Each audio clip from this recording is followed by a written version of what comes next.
Assalamualaikum warahmatullahi wabarakatuh. Waalaikumsalam. Bismillahirrahmanirrahim. Alhamdulillahirabbil alamin. Allahumma shalli ala sayyidina Muhammad wa ala ali sayyidina Muhammad, amma ba'du.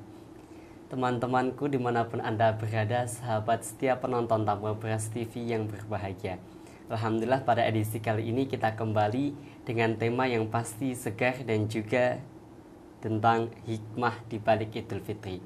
Pada kali ini kita kedatangan tamu terhormat, yaitu beliau Kiai Haji Wafiul Ahdi SHMPDI selaku Ketua Umum Yayasan Pondok Pesantren Bahrul Ulum, sekaligus juga menjadi pengasuh di Pondok Pesantren An-Najah 1 Bahrul Ulum. Iya.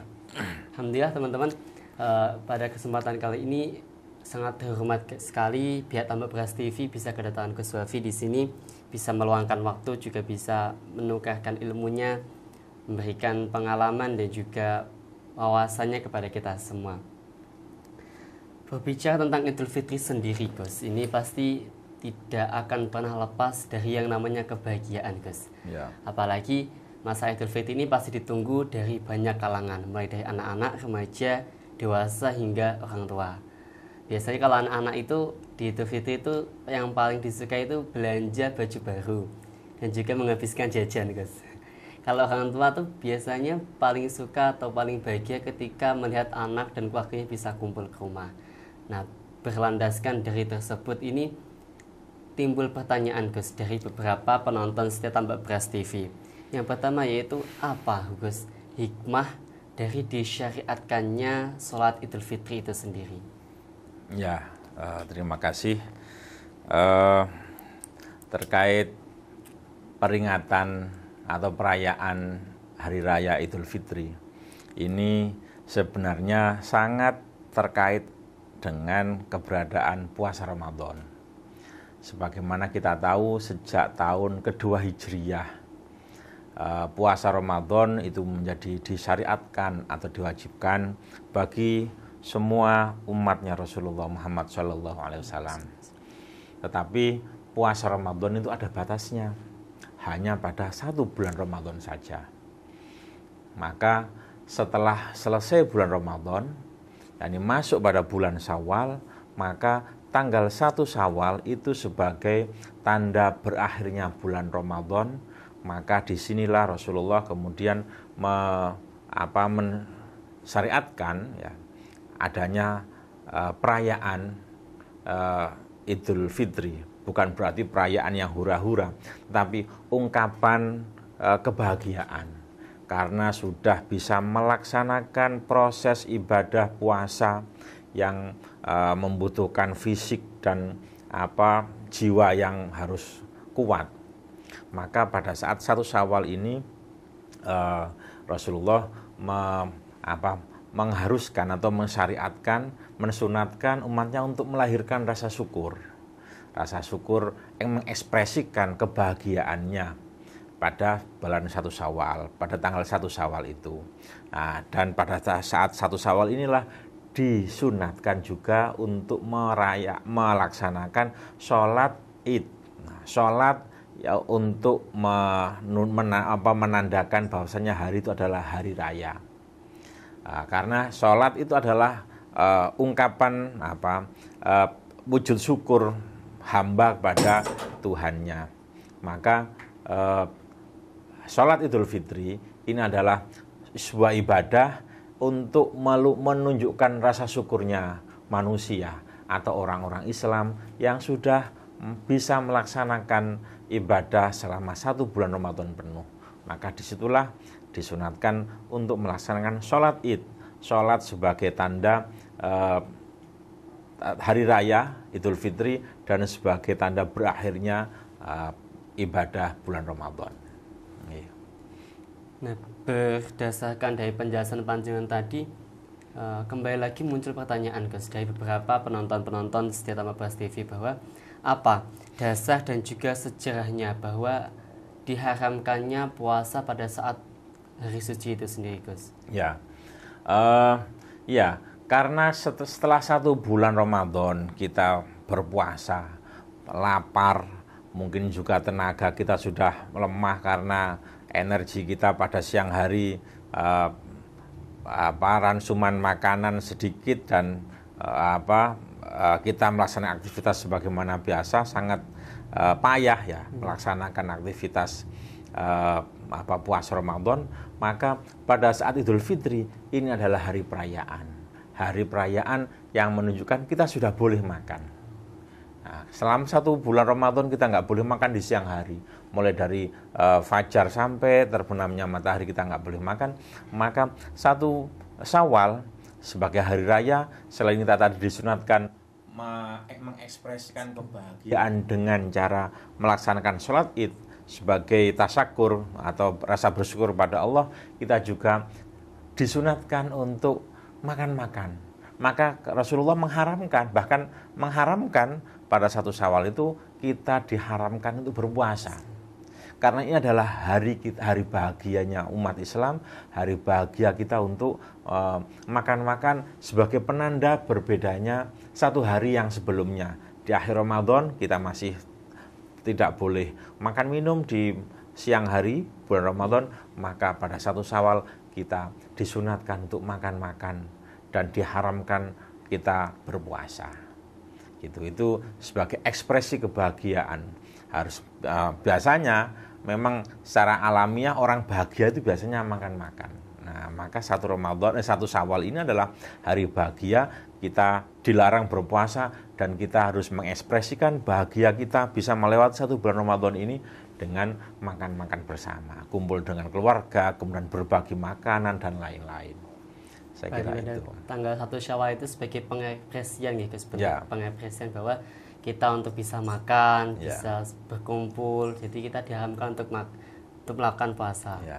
Nah, dari situ juga ada, pasti kita semua sudah tahu guys, bahwa disunahkannya puasa 6 hari pada saat Idul Fitri. Nah, ini sebenarnya apakah ada dasar ataupun landasan ataupun hikmah yang bisa diambil dari puasa 6 ini? Karena kan biasanya kalau generasi muda tuh sangat bosan ataupun sudah puasa 1 bulan kok puasa lagi. Apa sih pemicu yang bisa dijadikan sebagai acuan agar generasi muda ataupun penonton dari umum bisa lebih semangat untuk bisa menggalakkan puasa sunnah ini, guys? Terkait dengan keutamaan puasa Syawal yang 6 hari itu, memang banyak hikmah dalam kesunatan melaksanakan puasa Syawal 6 hari tersebut. Yang pertama, keutamaan puasa sunnah Syawal 6 hari itu adalah satu, sebagai wujud syukur pada Allah Subhanahu wa taala. Meskipun setelah kita diwajibkan puasa 1 bulan penuh di bulan Ramadan, di luar Ramadan atau pada bulan Syawal kita masih menambah lagi puasa selama 6 hari ini. Satu adalah wujud syukur pada Allah.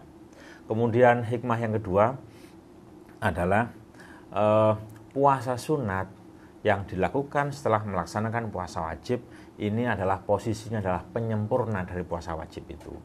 Jadi puasa Syawal 6 hari itu adalah menyempurnakan puasa Ramadan yang sudah kita lakukan selama 1 bulan.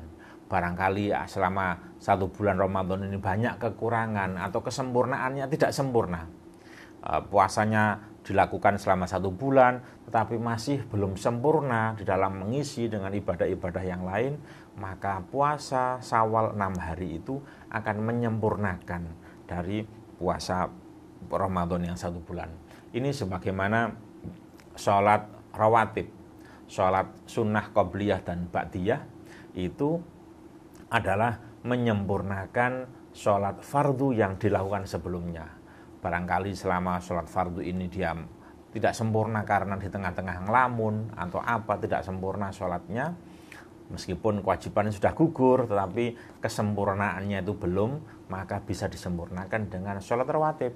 Maka posisi puasa Syawal 6 hari ini juga adalah menyempurnakan puasa Ramadan yang sudah dilakukan sebelumnya. Kemudian yang ketiga,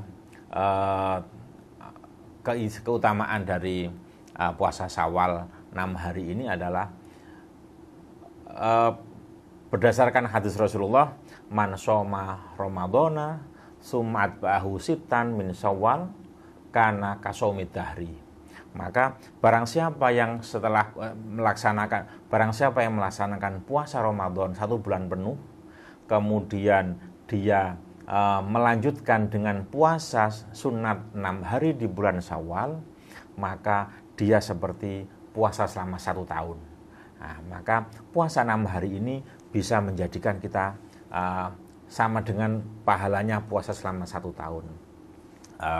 Mungkin karena kalau hitung-hitungan pahalanya Gusti Allah kan nggak sama dengan hitung-hitungan matematikanya kita. Tapi gampangannya seperti ini. Puasa 1 bulan anggaplah 30 hari. Ini dilipat gandakan 10 kali lipat pahalanya. Setiap kebaikan pahalanya dilipat gandakan 10 kali lipat. 30 hari 10 dikalikan 10 sama dengan 300 hari. Maka 6 hari Syawal itu dikalikan 10 menjadi 60, maka total kita sama dengan puasa 360 hari. Maka itu sama dengan puasa 1 tahun. Ini gampangan hitung-hitungan matematika kita. Tapi di luar itu Allah lebih teliti terkait hitungan matematis pahalanya. Tetapi gampangannya dalam berdasarkan hadis itu kana kasomi dahri. Barang siapa yang melanjutkan dengan puasa 6 hari Syawal, maka dia seperti berpuasa selama 1 tahun. Nah, ini ya gampangannya seperti itulah tadi hitung-hitungan matematisnya. Kemudian yang keempat adalah barang siapa yang melakukan puasa setelah Ramadan, maka ini bisa menjadi indikator kalau puasa Ramadannya diterima oleh Allah. Jadi indikator suatu amal yang diterima oleh Allah itu adalah Allah memudahkan dia melakukan amal perbuatan itu lagi. Jadi dimudahkan. Kalau kita setelah melakukan kebaikan kok kemudian kepingin melakukan kebaikan itu lagi, berarti tanda ini adalah indikasi kalau amal kebaikan yang tadi kita lakukan diterima oleh Allah. Sebaliknya, barang siapa setelah melakukan kebaikan, kemudian selanjutnya dia kok malas, tidak mau melakukan kebaikan itu lagi, mungkin sudah capek, kapok, dan lain-lain, maka ini sebagai indikasi kalau kebaikan yang dilakukan di awal tadi tidak diterima oleh Allah. Maka barang siapa yang puasa Ramadan 1 bulan penuh, kemudian dilanjutkan dengan puasa Syawal 6 hari, maka puasa Syawal 6 hari ini sebagai indikasi kalau puasa Ramadannya diterima oleh Allah. Karena ulama mengatakan sawabul hasanati al hasanatu ba'daha. Ya. Faman amila hasanatan summa atba'aha ba'du bihasanatin kana dzalika alamatan ala qabul hasanatil ula. Pahala dari kebaikan adalah dia dimudahkan untuk melakukan kebaikan berikutnya. Maka barang siapa melakukan suatu kebaikan, kemudian mengikuti dengan melanjutkan kembali melakukan kebaikan itu lagi, maka kebaikan yang kedua yang dia lakukan itu adalah sebagai tanda, sebagai alamat atau indikator kalau kebaikan yang pertama itu diterima oleh Allah. Maka ini keutamaan puasa Syawal itu adalah sebagai indikator kalau kita mampu melakukan puasa Syawal 6 hari, maka ini bisa menjadi indikasi kalau puasa Ramadan kita selama 1 bulan itu diterima oleh Allah Subhanahu wa taala. Ya, berarti kalau untuk puasa Syawal sendiri itu nanti mungkin bisa sangat banyak ya Gus tadi yang disampaikan. Nah, ini semoga ini juga bisa menjadi penyemangat untuk generasi muda terutamanya biasanya yang malas untuk melakukan sunat. Lawang kita puasa 30 hari saja kita lakukan 6 hari saja kan sedikit, hanya seperempatnya. Tetapi karena tidak wajib, kadang kita itu tidak memperdulikan, tidak menganggap penting. Padahal ini sangat penting sekali. Bisa dilakukan mulai tanggal 2 sampai tanggal 7 atau setelah itu asalkan masih di dalam bulan Syawal. Saya kira itu. Nah, berangkat dari sini juga Gus tentang generasi-generasi muda ataupun yang biasanya terjadi pada tradisi-tradisi di desa. Kalau tidak beli baju baru itu tidak lebaran Gus. Nah, apakah ini memang disunahkan Gus untuk beli baju baru sendiri Gus? Untuk terkait dengan kebiasaan kita pada hari raya memakai pakaian yang baru, ini sebenarnya ada landasan atau dalil syariatnya. Ya, ada dalil syariatnya. Sebenarnya bukan masalah baju baru, tetapi baju yang terbaik yang dimilikinya. Karena disebutkan, diceritakan bahwasanya Sayyidina Hasan bin Ali atau cucunya Rasulullah SAW itu menyampaikan, amarna Rasulullah annal bisa ajwadama najitu. Annal bisa ajwadama najitu. Bahasanya cucunya Rasulullah itu diperintah oleh Rasulullah ketika hari raya untuk memakai pakaian yang paling baik yang dimilikinya. Ini bukan bisa jadi pakaian yang paling baik itu adalah pakaian yang baru atau pakaian yang ya tidak baru tapi paling bagus. Nah, ini saya kira menjadi landasan kemudian diterjemahkan oleh kita bahwasanya kalau hari raya harus pakai baju baru. Karena memang Rasulullah sendiri menganjurkan cucunya untuk memakai pakaian yang terbaik yang dimilikinya. Nah, kita akhirnya memaknai dengan sempit, pakaian terbaik yang kita miliki ya yang paling baru. Nah, kita harus membeli baju baru untuk hari raya pada saat Lebaran. Sebenarnya dalam diriwayatkan juga Sayyidina Abdullah bin Umar juga sama, ketika hari Lebaran beliau memakai pakaian yang paling baik yang dimilikinya. Yang biasanya berpakaian biasa-biasa saja, tapi ketika hari raya pakai pakaian yang bagus. Nah, ini menunjukkan memuliakan hari raya. Nah, maka hikmahnya apa kita harus pakai baju baru? Adalah yang pertama wujud syukur pada Allah. Yang kedua menghormati hari raya. Karena ini adalah hari istimewa, hari besar yang harus kita ekspresikan kebahagiaan kita setelah melakukan puasa Ramadan 1 bulan, kita memakai baju yang terbaik yang kita miliki. Nah, ini untuk menghormati bulan mulia. Dan juga menurut sebagian ulama, memakai baju yang terbaik, apakah itu baju baru atau tidak baru, pokoknya baju yang terbaik yang dia miliki pada saat Lebaran itu adalah untuk menghormati malaikat-malaikat yang hadir pada saat hari raya.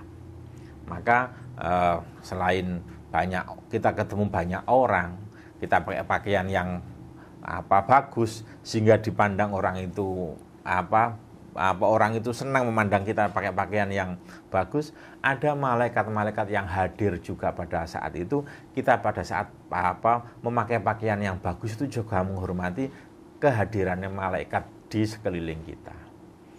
Maka disitulah kemudian sampai sekarang ini dimaknai Lebaran harus beli baju baru. Ya. Mungkin kalau sekarang dari penjelasan panjenengan bisa diganti Gus ya. Untuk baju baru itu baju terbaik atau baju yang masih bagus di antara baju yang dimiliki. Nah, dari penjelasan yang panjenengan sampaikan tadi dari awal sampai saat ini, ada pertanyaan terakhir nih Gus yang datang dari penonton Setan Beras TV, bahwa apalagi hikmah yang ada ataupun yang bisa kita ambil pada perayaan ataupun Idul Fitri sendiri Gus.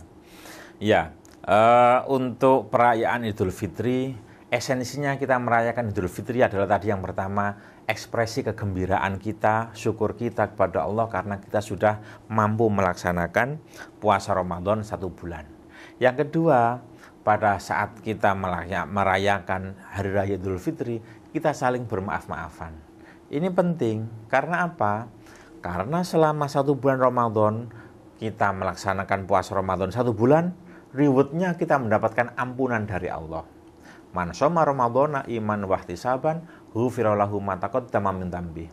Kita akan mendapatkan reward dari Allah berupa ampunan atas kesalahan-kesalahan dan dosa kita kepada Allah Subhanahu wa taala. Setelah selesai Ramadan, kita sudah mendapatkan ampunan dari Allah. Nah, ampunan dari Allah sudah kita dapatkan. Maka ampunan dari dari orang-orang di sekitar kita, dari manusia, ini yang perlu kita mintakan. Setelah mendapatkan ampunan dari Allah, saatnya kita meminta maaf pada orang-orang sekitar kita, kenalan kita, saudara kita, orang-orang yang berinteraksi dengan kita selama setiap hari. Nah, ini agar apa? agar secara dua arah vertikal kepada Allah kita sudah diampuni, dengan arah horizontal kita juga mendapatkan permaafan dari manusia. Dengan demikian kita sudah mendapatkan selesai di bulan Ramadan kita memiliki jiwa yang bersih, ampunan dari Allah dan ampunan dari manusia. Nah, ini hikmah dari perayaan perayaan hari raya. Kemudian yang kedua, perayaan hari raya itu identik dengan kumpul-kumpul keluarga. Nah, ini kumpul-kumpul keluarga ini suatu kebahagiaan yang tidak bisa diukur. Kebahagiaannya nggak bisa diukur. Pokoknya bahagia, nggak bisa diukur dengan materi. Orang jauh-jauh mudik untuk ketemu keluarganya. Ini apa yang dicari? Hanya kebahagiaan ketemu dengan keluarga. Nah, ini adalah gambaran bahwasanya nanti di akhirat itu juga ada kumpul keluarga seperti itu. Walladzina, dalam Al-Qur'an disebutkan walladzina amanu wattaba'atuhum dzurriyyatuhum biimanin alhaqna bihim dzurriyyatahum. Nah, barang siapa orang yang beriman dan kemudian anak cucunya juga beriman, sama-sama beriman kepada Allah, maka di akhirat nanti mereka akan dikumpulkan bersama. Ada sebuah reuni keluarga setelah mengalami proses perpisahan, kematian di alam kubur, di alam akhirat, berpisah karena urusan mengurusi tanggung jawabnya, hisabnya masing-masing, maka ketika masuk surga mereka dikumpulkan oleh Allah, reuni masing-masing. Semua keluarga akan ketemu. Nah, itu adalah suatu kebahagiaan yang paripurna. Maka kebahagiaan atau pertemuan keluarga di dunia ini, di akhirat atau di surga ini sebenarnya sudah kita rasakan. Wujud bentuknya adalah ketika kita kumpul keluarga di bulan Syawal, pada hari raya kita kumpul keluarga kita, itu adalah sebuah kebahagiaan yang nggak bisa diukur secara materi. Maka pertemuan ini sebenarnya contoh kecil bagaimana nanti pertemuan keluarga di surga nanti. Maka ketika pertemuan keluarga merayakan hari raya bersama, ini adalah sebenarnya ada nilai yang harus kita ingatkan, bahwasanya pertemuan keluarga pada hari raya ini begitu membahagiakan. Maka kita harus saling menjaga iman kita, harus meningkatkan iman kita agar nanti di surga kita bisa bertemu kembali seperti ini dengan kebahagiaan yang lebih luar biasa. Saya kira itu di antara sekian banyak hikmah perayaan Idul Fitri. Jadi teman-teman, sangat banyak hikmah yang bisa kita ambil pada saat Idul Fitri itu sendiri. Izin menyimpulkan gitu Gus.